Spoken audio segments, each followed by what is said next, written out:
welcome to Adoption Now, telling your adoption story. I'm your host, April Fallon. I am the adoptive mother of 4 children, and I did live in Africa for 3 years, and I knew then that I was called to adopt. I started adopting when I was working for CBS Channel 4 in Denver, and after all we had been through, I decided I wanted to start talking about adoption.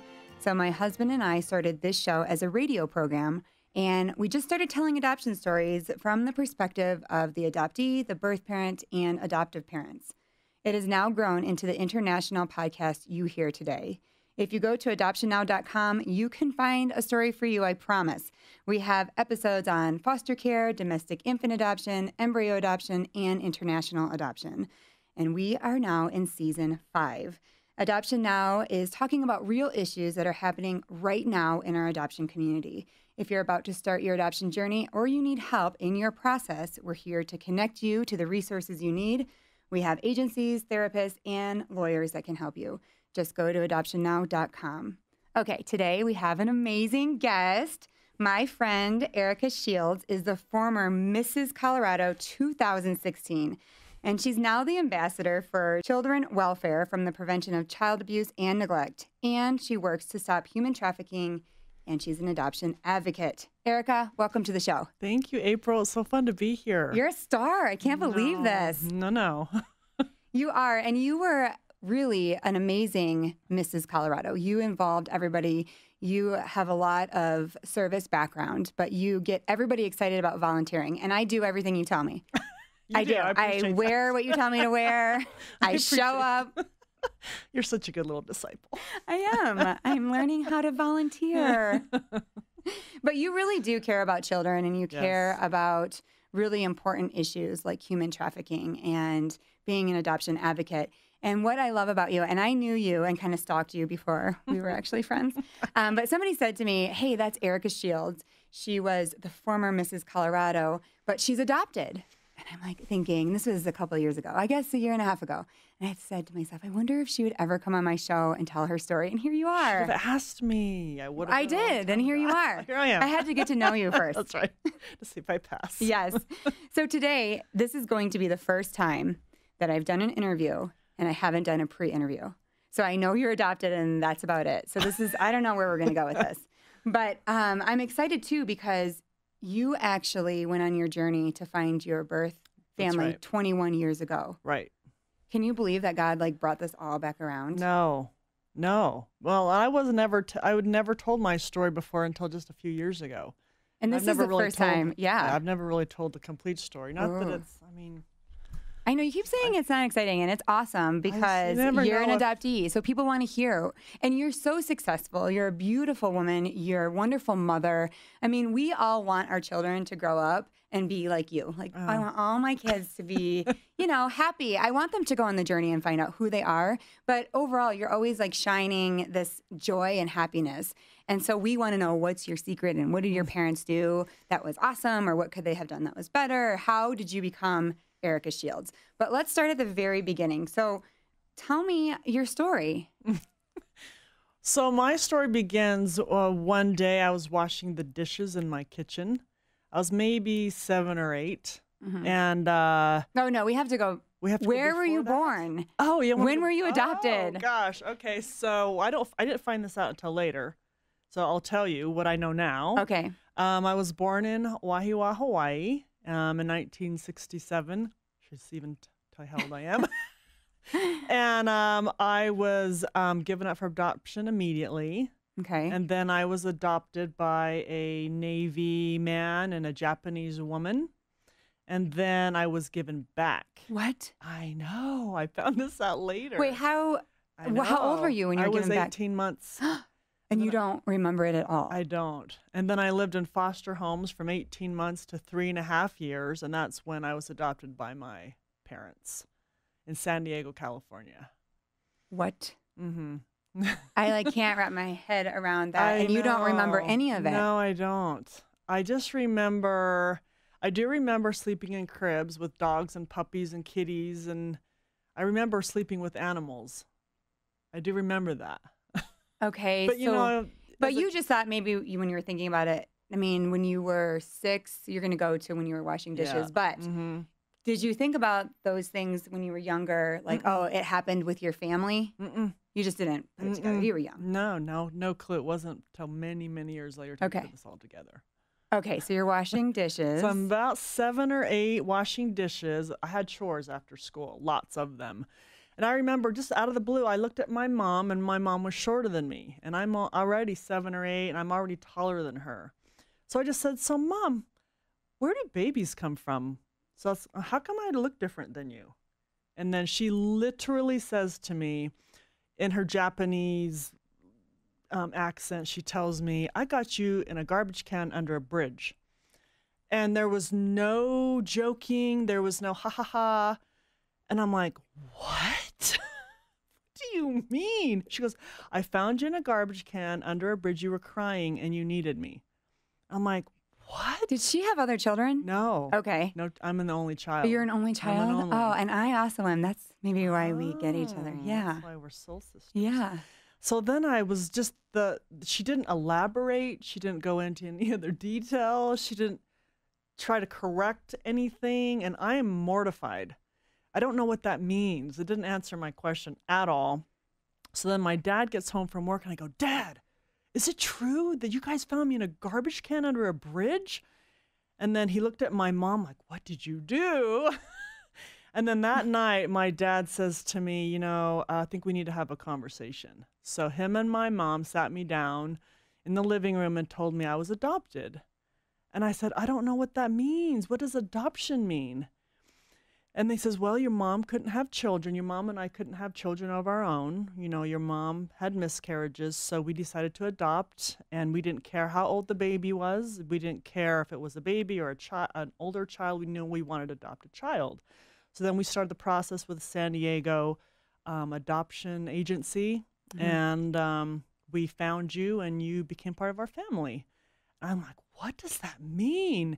I was bothered by that story. Yeah. Well, why did she start with such a... Because she's Japanese. Oh, is that... It's kind of a cultural thing. At least I learned later on that there are certain things you don't talk about. You know, where babies come from, and the details of that was one of them. And it was just her way of, I don't know. But she didn't laugh. She didn't. But did she mean it to be funny? I don't think so. Oh. I don't. It was, I'm like it was so her, I don't perplexed. know. I know. But so. Is your father Japanese? No, he's Caucasian. Okay. So anyway, after I learned that I was adopted and the kind of the process and everything that took place, I still didn't understand. And so for some reason, and not all adoptive kids become obsessed. Some kids don't care. Right. I became obsessed. Like from that moment on, up until the time I found my parents, I had to know where I really came from. I needed to know because I was an only child. I had always wanted brothers because I'm kind of a tomboy. I like boy things. I like boy toys. Always had boy friends, like in elementary school. So I wanted to, maybe I have brothers and sisters. Right. Maybe I've got a brother. Obsessed. Okay, Absolutely if I asked your obsessed. parents what kind of a kid you were, like were you good, were you rebellious, what would they say? I was a very, very good kid. Really? Perfect. Yeah. And you didn't get any information to why this other couple would have said... They didn't, my parents didn't tell me that, and I found that out on my own. Oh. Years later, I heard... So they told you no information from the time before? No. They told me, they got me from an adoption agency. I was in a two-way mirror. And I was playing with toys in a corner. There was other kids in the room. They were observing different children. And I was playing with toys, stacking blocks. And my dad looks at my mom and he says to her, she needs me and I need her. Let's take. So he took me home that day. Back then they had a 2-week trial period, kind of like a puppy? Exactly. Yes. So they watched you play with toys and... Yeah. And I guess I crazy. played well or something. You So did. they took me home. And they said it was interesting from the moment I walked in their door in Chula Vista, California, I started calling them mom and dad, like immediately. And then I started, I'd never slept in my own bed before. I'd never had a bath before, apparently. I was afraid of the water. I was just weird. So they thought that I was definitely in need of parents. So they adopted me, no questions asked. And so then when they went to do the paperwork, were told, you need to know something about this little girl. She's got all these different health problems, are you going to be able to take care of those? And they took care of them. What were your health problems? Oh, I had heart disease. I had parasites from living with animals. Yeah. Oh my gosh, you're saying like really sad things in like a really happy way. Because I'm perplexed and confused. Well, because I almost feel like I'm telling a story of a different person. Right. I'm telling a story of a little girl, and it's hard for me to really grasp that this is me. Because I remember it really is hard for me to believe like Right. wait, this person went That's through. Because I just assumed when I met you that you were adopted right at birth, right? Because we assume right. that the healthiest Right. adoptions are those that the parents are in the hospital and they are just have the most wonderful connection. And Right. but you really went through a lot before you even got to your parents. And then your mom tells you the story and you're 7 and you're obsessed. So when did you actually pursue finding? Exactly that moment. So in my church, I'm LDS, Mormons, and so genealogy and ancestry is very important to us. So I started tapping into and I didn't know anything. I didn't know what I was doing at the time, but I started tapping into genealogy work, asking people in my church, can you help me find my parents? They couldn't help me, had no information, no names, no dates, no nothing. So did you know that the people that had you were in the LDS church as well? Nobody. Okay. And I was the only one. My parents weren't even Mormon. They still aren't. What? Yeah. So what do you mean? So when we moved from San Diego to Midvale, Utah, my grandfather was in the church and pretty active, and he took me to church with him all the time. So then I would go to church with him. So you were Mormon, but your parents were not Mormon. That's right. Okay, so you did not come through that adoption. My dad was, but he never really active. Okay. So, yeah. So you're a 7-year-old Mormon. Yeah. And you're going to find out your story. And here's the crazy thing. All of this is crazy. Well, this is even more crazy. Here I am, 7 or 8, and after school one day, you know, my mom would always have Oreos and milk with me, so I decided to watch the Phil Donahue show. Have you ever heard of it? Yes, yes. Oh my gosh. I'm 7 or 8 watching the Phil Donahue show. And there was an organization called Alma on there. Have you heard of them? They find... I don't remember. It's an acronym for adoptees looking for something. I don't even know if they exist anymore. And it was just a bunch of families on the show talking about how they found their adoptive family. I'm like, so I called them immediately, the 1-800 number. I asked them to send me as much information as I still have it. I brought the thing in my car, but I have all of the stuff from Alma that they sent me, and I became obsessed. I contacted them. They were no help in the end, actually. It wasn't until maybe 18, 20 years later that I got all the information that I needed. But okay, at 7 years old, you called them like my 7-year-old kids can't tie their shoes. Like you're making these. Was your mom like, okay, that's enough, Erica? No, I did everything in secret. Oh, you did? Because when I told them that I wanted to find out who my real parents were, is what I said. Don't ever say that. Don't ever say my real parents if you're an adoptee to your adoptive parents, because that is crushing. So as soon as I said that, they were crushed. They're like, why do you want to find your parents? Aren't we your parents? Oh, and they were heartbroken. So then I realized I was going to be alone on this journey. So I did everything in secret. They knew nothing. Tell me how you found the information. Oh my gosh. So long story short, I went into the public health field. Graduated from the University of Utah, got my BS, went to San Diego State, got my master's, and then I ended up working at the state health department in Utah. So I had this bright idea one day. Like I had to type a letter to some agency for whatever reason. I looked at the letterhead and it said, Department of Health, and I'm like, oh, I am going to use this letterhead and pose as a public health professional needing to find my information. So long story short, I wrote a letter to the Department of, California Department of Health. Okay. Yep. Statistics Agency. And I says, I am looking to get this information. I need to find my records because of health purposes, which I had health problems, right? I wanted to know if I was going to carry that onto my children. So I still have the letter in my folder. I should have brought it up here. But anyway, I just basically used my status as a public health professional at the state health department to contact another health professional at another health department to get my original records. Do you feel bad saying that? No, I don't. Okay. because I wasn't really lying. I really was a Working health there. professional. Yeah, right. I really was working there. I Right. mean, I wasn't forging anything. Right. Anyway, so they sent me my documents, my original adoption papers, but they were whited out. All of the identifying information was gone. So I found out, though, that my name was Victoria Lee Webster, was my birth name. And I'm like, oh. So your parents named you Erica? They named me Erica Victoria. Oh. And so when they gave me my birth certificate, it said Victoria Sharp as my birth certificate. Right. But then when I found out my name was Victoria Lee Webster, because I saw some of the whiteout was not completely white, I'm like, my name is Victoria Lee Webster. I'm like, what's Webster? That's when I had found out I was adopted before. And I go, so then I shared this information with them. They were upset still that I was still searching after all these years. With your parents? Yeah, Okay. I told them. And they didn't say anything at the time. They go, that's just wrong. That's false, you know. Anyway, so I got this information, but then I somehow in the information they told me that I needed to contact the Hawaii Department of Health.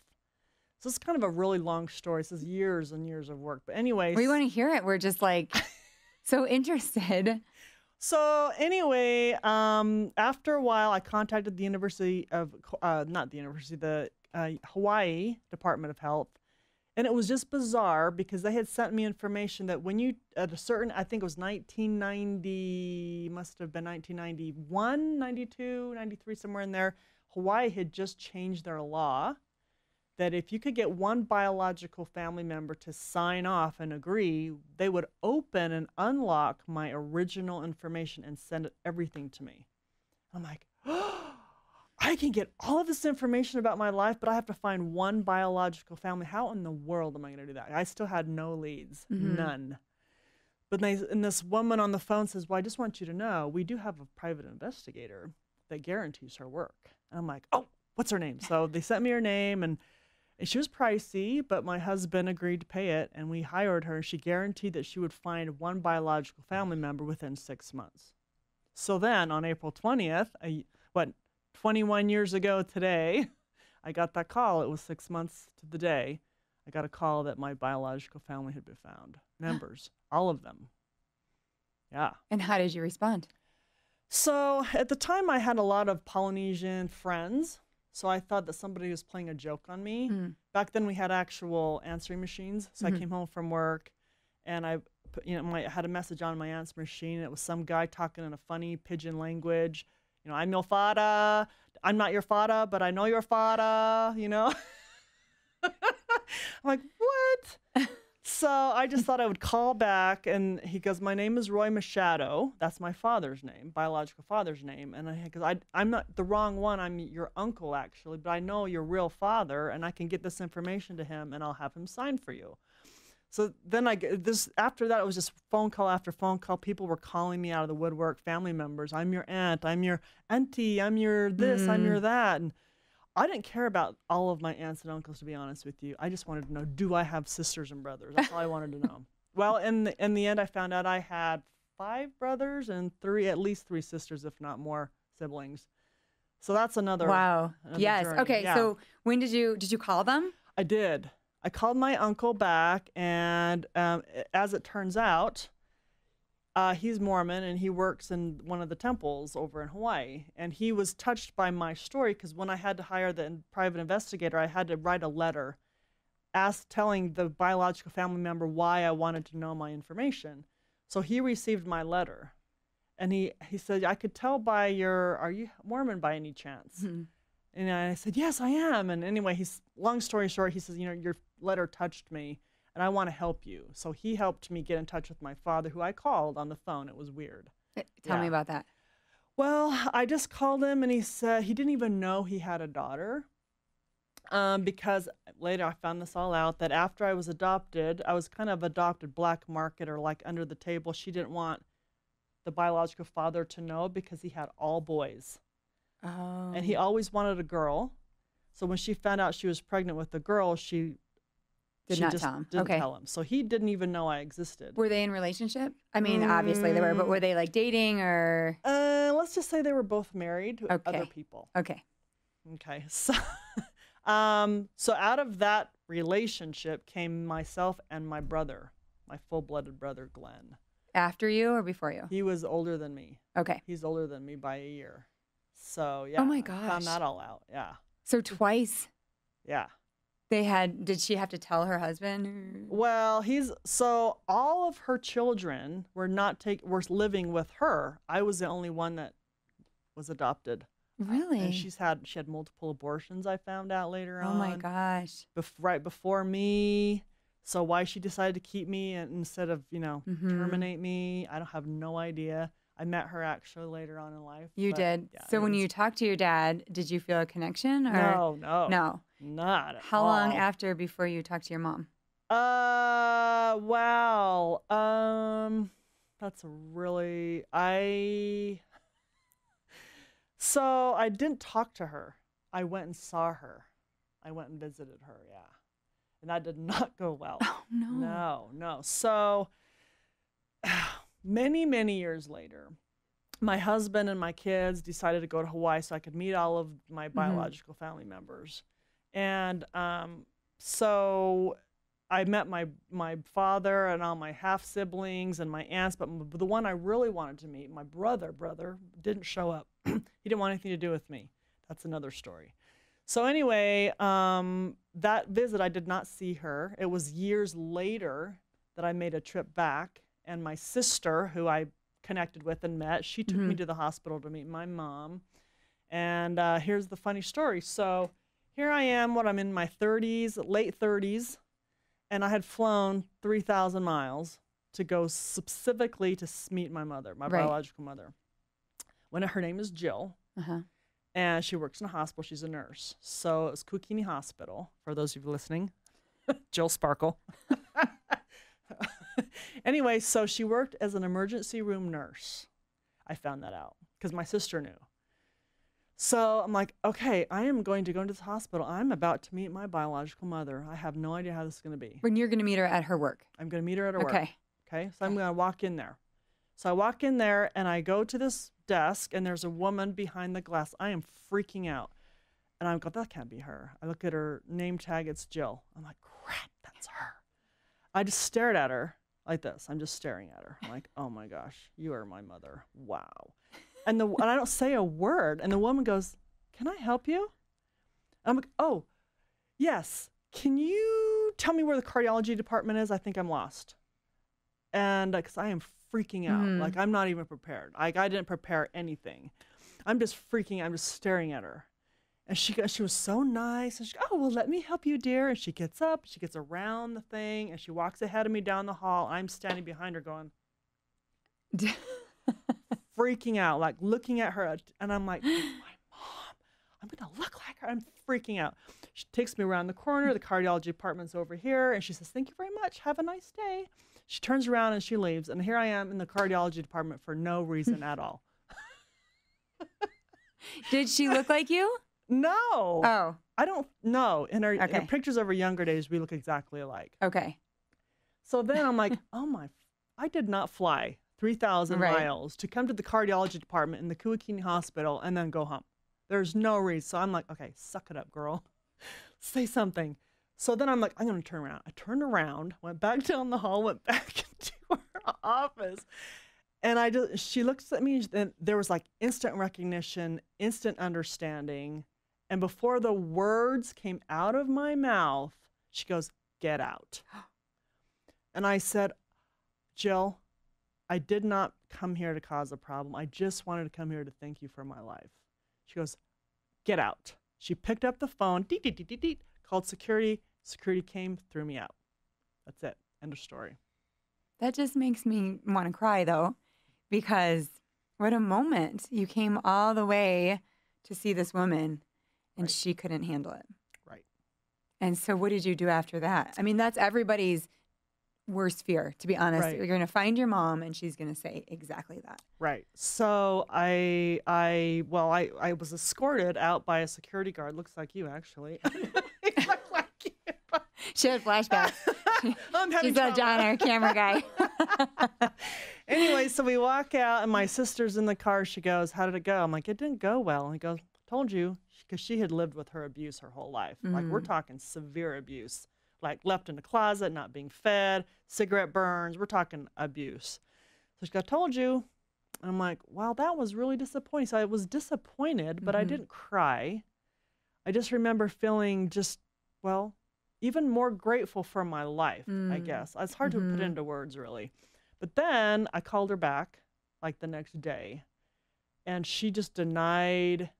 She didn't want anything to do with me. It was just, she's kind of not altogether there in the head, I don't think. Because later on in life, all of her children, I found out, had been taken away from Child Protective Services because of her severe abuse. She'd worked at a prostitute at night.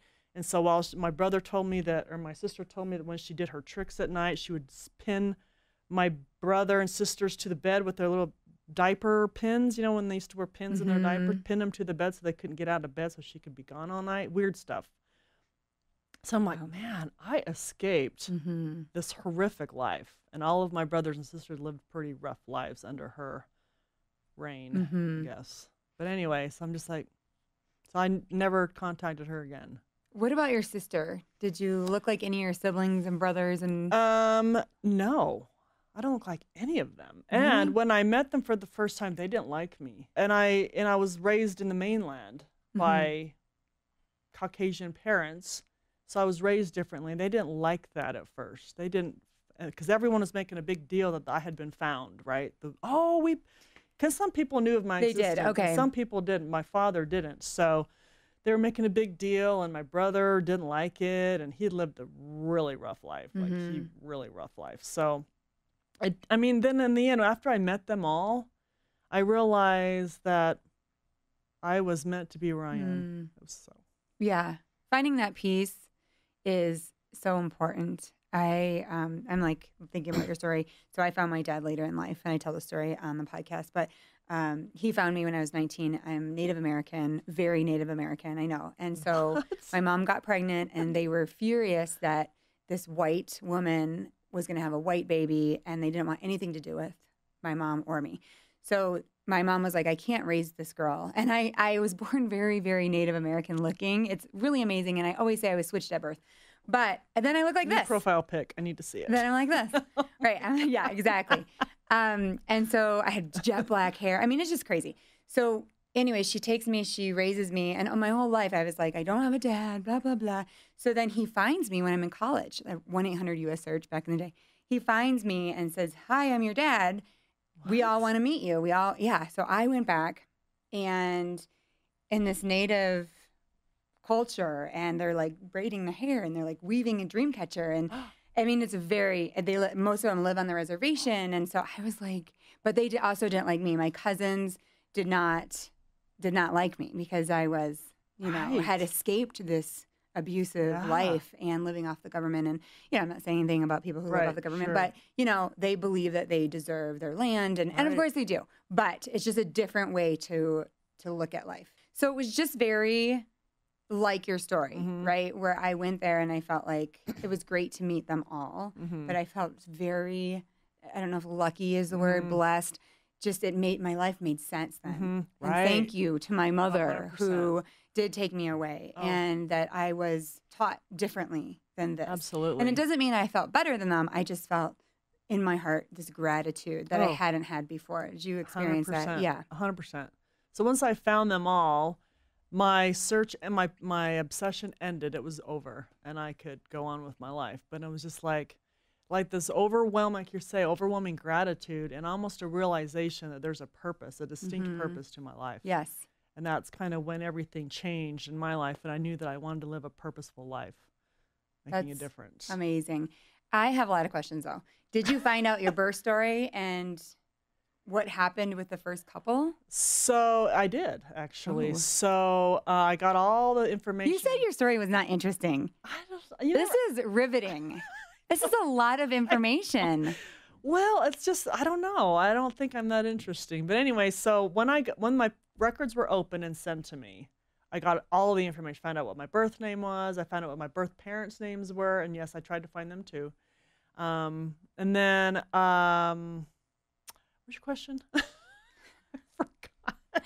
So I asked you how you knew that you were. Oh, yeah. So I got my information, and I found I had been adopted twice.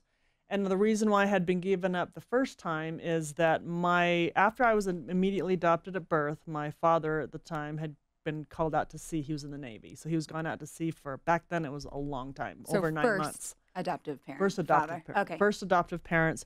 He went out to sea, and me and the Japanese mother, the first one, she didn't like me, and I didn't like her. I guess I cried all the time. I don't know. She didn't like me, so she sent me back to the adoption agency. Can I get a new one? Oh my gosh, she's laughing, know, and it's like I mean- so terrible. I mean, after you had kids, were you just thinking, how could you send a baby back? No, actually, because I'm glad that she did. Right. Do you know what I mean? Because if at least she was aware that she was not going to be a good mother to me. Mm-hmm. I'd rather her have done that than me ended up in an abusive situation. Right. So You mentioned black market, like I just said, I don't know. Well, I just want to know Under the table. how did that work? Did the family know them? So the first adoptive set of parents, they did everything normal through the agency. Oh, So I ended up in the foster home. okay. And then, but my original biological mother, I didn't mean black market. I meant she just didn't let anybody know I was a girl and just didn't let anyone know she was Oh, putting me okay. up for adoption. It was Okay. all clandestine. But everything was like through an agency. Yeah. And Yes. Okay. Everything was legit. So Okay. So you went into foster care, and do you know where you went, as far as? I do have kind of a trail. Mhm. I have, all this information that my dad kept. Oh, that's another thing. So then after my parents told me I was adopted, I started snooping in all of their files. And I saw this form that said, Erica, $750 or something like that. I'm like, what the heck? You paid $750 for me? I was just offended. I didn't know what that meant. I'm like, you're buying babies? What does that even mean? So he went on to tell me that was court fees. There was fees involved, obviously, in adoption. Is that all they paid? I guess. I don't know. Wow. I know it's a lot. Cheap. Yeah. I mean, it's just I don't- $750 is not very much. But my son asked me that too. Did you buy us? Yeah. Like the thought of like, wait a Yeah. second. Yeah. Did you buy all of us? Yeah.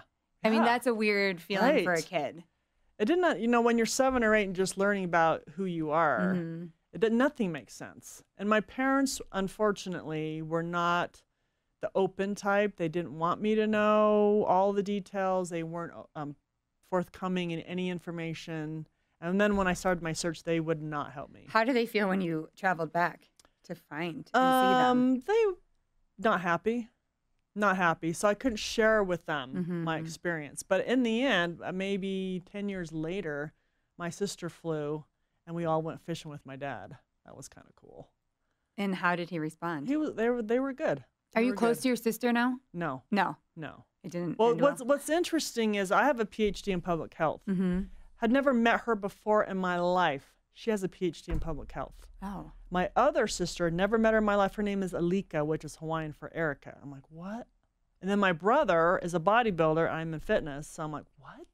Weird. It is weird. I And your know. parents were involved in that as well. No. So it's really Yeah. nature versus nurture, we Right. say. Yeah. 100%. Yeah.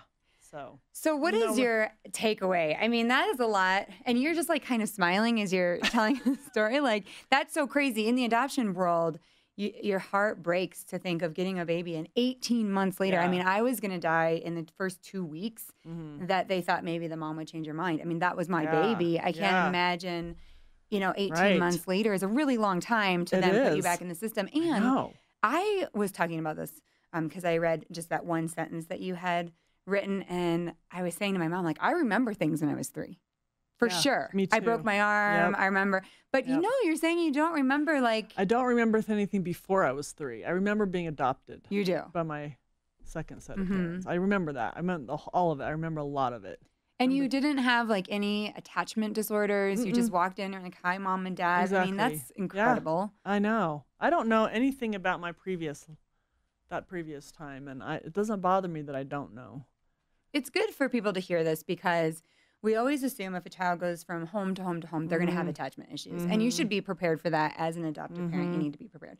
But it does happen where a child can go through so much and come in and be like, hi, mom and dad, and just be a good attached child. I was apparently really well adjusted, and I owe a lot of that to my parents because they were so loving, so loving.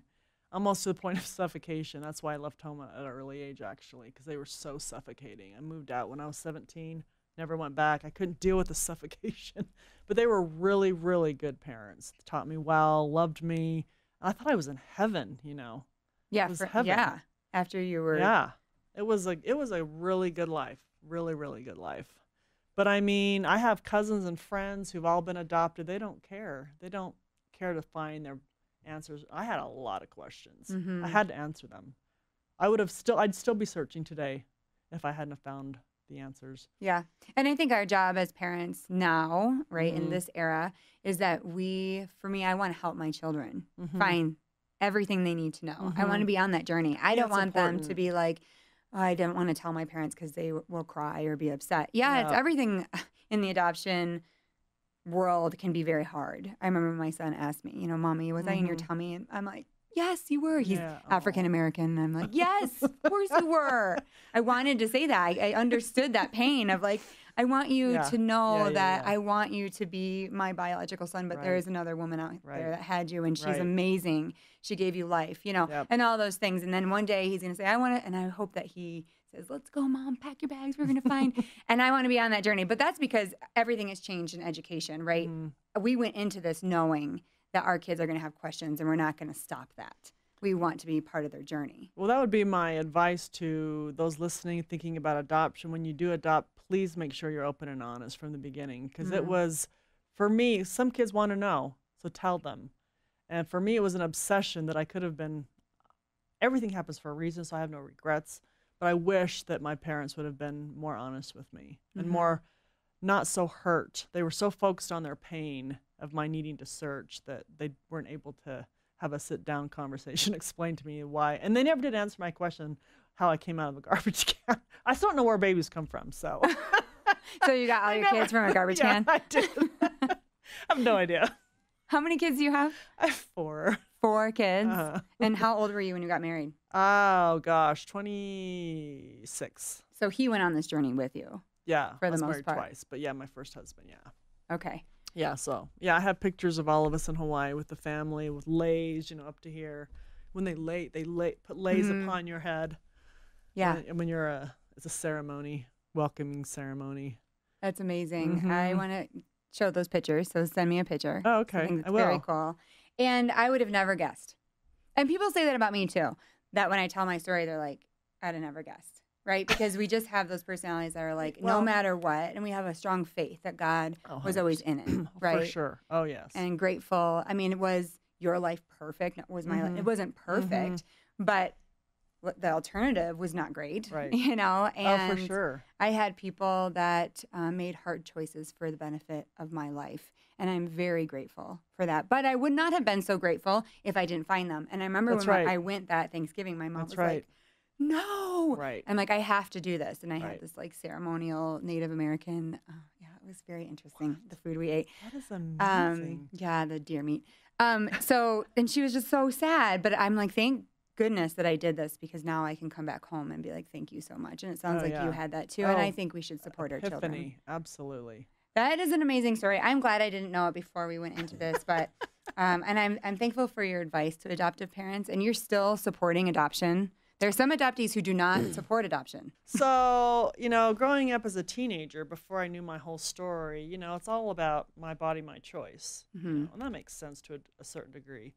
But then after a while, you know, my faith combined with my story and finding out that my mom had all these abortions. You know, she had birth, she gave birth, she aborted, she gave birth, she aborted, and then right before me, apparently she'd had a few abortions ahead of me. And it's like, why me? You know, and it's like there's so many stories out there of kids who could have been. Right. But it's like I'm so grateful for life, and there's such a purpose to each and every soul, every little being, and we're not a clump of cells. We are designed. We have DNA from divine. So yeah, absolutely. So when I found out all the answers to my questions, it's like, oh my gosh, God has a distinct purpose for my life. And since finding out, there's been so many miracles and amazing stories that have happened after the fact that it's like, oh my gosh, I've been blessed for sure. So now you're pro-life. I am pro-life. Yeah. Yeah, we get that question a lot. And, you know, I don't like to address the fearful woman that's making the hard choice she has to. Those are hard for sure. And the panic and also the cultural just environment pushing women to do that. Mm-hmm. And it happens in all countries. No, for sure. And there are these broken women that we need to love and understand. And I believe that. But I am pro-adoption. And I do believe that with 2 million families that cannot conceive, waiting on lists, that this mother could change someone's life. And she could be the hero in the story. Right. And if she chose life, and it's not easy, none of it's easy, but if she chose life and gave another family a life and a child a life, I mean, look how much you can change the world. You are changing the world. You are volunteering. You are an advocate. You're an ambassador. I mean, you are always doing good in the world. And anybody that follows you on Facebook is like, we all love Erica. We want to be Erica. Because you're always giving of yourself, and you represent yourself so well. And you represent the adoption community very well, and adoptees. And so I think you're very inspiring. Well, I want to do more. So always. I mean, I still support adoption options. And Adrienne, if you're listening, we love you, Adrienne. I want to do more to be an advocate for adoption because it's so important. I mean, it's such a great choice, obviously. I mean, for you, for me. Thank you so much, Erica. Thank you. Is it already 40 minutes? It is. What? Yes, you did awesome. Yeah. Wow. Don't forget to like Adoption Now on Facebook, follow us on Instagram, subscribe to our YouTube channel, and remember, all of our podcasts are available at our website, adoptionnow.com. Thank you for tuning in to Adoption Now. I'm your host, April Fallon. See you next week.